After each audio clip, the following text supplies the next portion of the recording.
নিয়ন্ত্রণ হারিয়ে পুজো মণ্ডপে ট্রাক, ভেঙে পড়ল মণ্ডপের একাংশ। প্রস্তুতির কাজ রাতারাতি, যা কাণ্ড তাতে ঘুমুল্ল পুজো উদ্যোক্তাদের। হাওড়া জেলা গ্রামীণ ও শহরের মধ্যবর্তী রানীহাটি মোড় সংলগ্ন নাবরার রাজার বাগান দুর্গোৎসব পুজো মণ্ডপ। তো মণ্ডপের অধিকাংশ কাজ এগিয়ে গেছে, আর মাত্র কয়েক ঘন্টা পর সম্পূর্ণতা পাবে মণ্ডপ। এমন সময় মহালয়ার দিন রাত অর্থাৎ মাঝ রাতে ভয়ানক কাণ্ড রানীহাটি নাবগাড়া রাজার বাগান যে দুর্গোৎসব কমিটির যে মণ্ডপ, সেখানে একেবারে জাতীয় সড়ক সংলগ্ন এই মণ্ডপ, কলকাতার দিক থেকে ছুটে আসা একটি ট্রাক সরাসরি মণ্ডপে আঘাত বা ধাক্কা। গ্রামীণ ও শহর এলাকার মানুষের প্রতি বছর দারুণ আকর্ষণ থাকে এই পুজো মণ্ডপে। তবে রাতের অন্ধকারে ভেঙে পড়ার খবর শুনে চাঞ্চল্য ছড়ায় এলাকায়। ভোর থেকে স্থানীয় ও পথ চলতি মানুষ মণ্ডপের সামনে ভিড় জমায়। জানা যায় 1.5-2 মাস আগে মণ্ডপ সজ্জার কাজ শুরু হয়। প্রতি বছরের ন্যায় জাঁকজমক করে পুজো উদ্বোধন এবারও। ভেঙে পড়া অংশ রাতারাতি মেরামতির কাজে হাত লাগিয়েছে, চিন্তা বাড়িয়েছে। চতুর্থীতে উদ্বোধনের সময়সূচি ছিল, বিভিন্ন অনুষ্ঠানের মধ্য দিয়ে একেবারে জাঁকজমক করে হাওড়া জেলা গ্রামীণের অন্যতম পুজো, যদি বলা যায় বিগ বাজেটের পুজোর মধ্যে এই নাবঘরা রাজার বাগান অন্যতম। সেখানে দাঁড়িয়ে একবারে মহালয়ার পরদিন প্রতিপদ, এই প্রতিপদে যে এরকম ভয়ানক কাণ্ড, তাতে রীতিমতো পুজো উদ্যোক্তাদের ঘুম উড়েছে। উদ্বোধন আছে, সেই জন্য এরা দিন রাত জেগে কাজ করছে, কিন্তু হঠাৎ করে একটা অ্যাক্সিডেন্টালি হয়ে গেছে, আর কিছু করার নেই। তবে ওনারা বলেছেন যে আমরা আপনাদের উদ্বোধনের আগে আমরা ফিনিশ করে দেবো। সেই হিসাবে ওনারা তো যত পারছেন লেবার নিয়ে আসছেন এবং সেটাকে ওরা চেষ্টা করছেন যে আমরা ওর মধ্যেই খাড়া করে দেবো।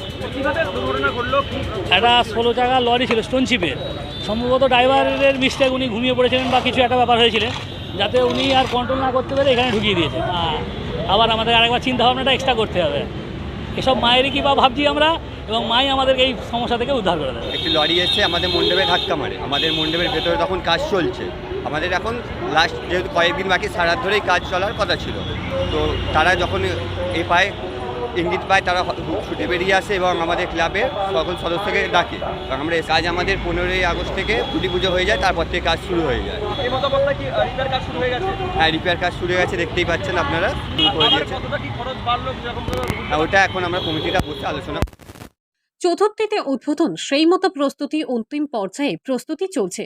16 নম্বর জাতীয় সড়ক ঘেঁষা এই মণ্ডপ এবার কাল্পনিক মন্দিরের আদলে সুউচ্চ মণ্ডপে বিভিন্ন কারুকার্যে সেজে উঠছে, যা প্রতি বছরের ন্যায় দারুণ দর্শকদের মন আকর্ষণ করবে। আকর্ষণীয় মণ্ডপ সজ্জা বেশ কিছুদিন আগে থেকে মানুষ বেশ উৎসাহিত। পাশাপাশি এই যে একেবারে অন্তিম লগ্নে এমন কাণ্ড, যেখানে মণ্ডপ পূর্ণতা পেয়েছে বা পূর্ণতা পেতে যাচ্ছে, সেই সময় আবার মণ্ডপে নতুন করে বাঁশ বাঁধাই বা খুঁটি পোতা বা কাপড় লাগানোর কাজ শুরু করতে হচ্ছে। সেখানে কিন্তু চিন্তিত এখানের যে থিম মেকার, হাত হচ্ছে আমাদের কী করে প্যানেলটা টাইম মতন ছাড়ুন, সেই সমস্যায় ফেঁসে আছে। এবার লেবার স্টাফগুলো হট করে পাওয়া যায় না, যে যার বুক হয়ে থাকে। অনেক চেষ্টা করে দেখছি কি করে করা যায়। তারা প্রাণের সংখ্যা পুরো, তারা তো আর উঠতে চাইছে না ভয়ে, বলছে আবার যদি কিছু হয়ে যায়। রাত তখন 11:30টার দিকে, প্রায় 11:30 12টার কাছাকাছি মনে হচ্ছে। এখানে প্যান্ডেলের ভেতরে কাজ হচ্ছে, হঠাৎ করে দুম করে আওয়াজ হলো। এসে যখন দেখি গাড়ি ভেঙে টেঙে নিয়ে পুরো প্যান্ডেল ভেঙে নিয়ে ঢুকে গেছে। উপরে সিলিংয়ের উপরে 4 জন কাজ করছিল, তারা কোনোরকম ঝুলে গেছে। ভাগ্য ভালো, কিছু হয়নি, তাদেরকে কোনোরকম করে উদ্ধার করে নিচে নামানো হয়েছে। যাই হোক, মোটামুটি আরও লোকজন বাড়ানো হচ্ছে, ম্যানেজ করে কি করে করা যায় সে চেষ্টা করছে। অনেকেই আবার শুরু করতে চাইছেন। দর্শকদের যে প্রত্যাশা, যে আশা, নাবগাড়া রাজার বাগান ক্লাবের পুজো মণ্ডপে থাকে, প্রতি বছর যে আকর্ষণ থাকে, সেই আকর্ষণে কিন্তু কোনোরকম ছেদ রাখতে চাইছেন না পুজো। বৃহস্পতিবার সকাল থেকে পুনরায় ভেঙে পড়া মণ্ডপের অংশ মেরামতির কাজে হাত লাগায়।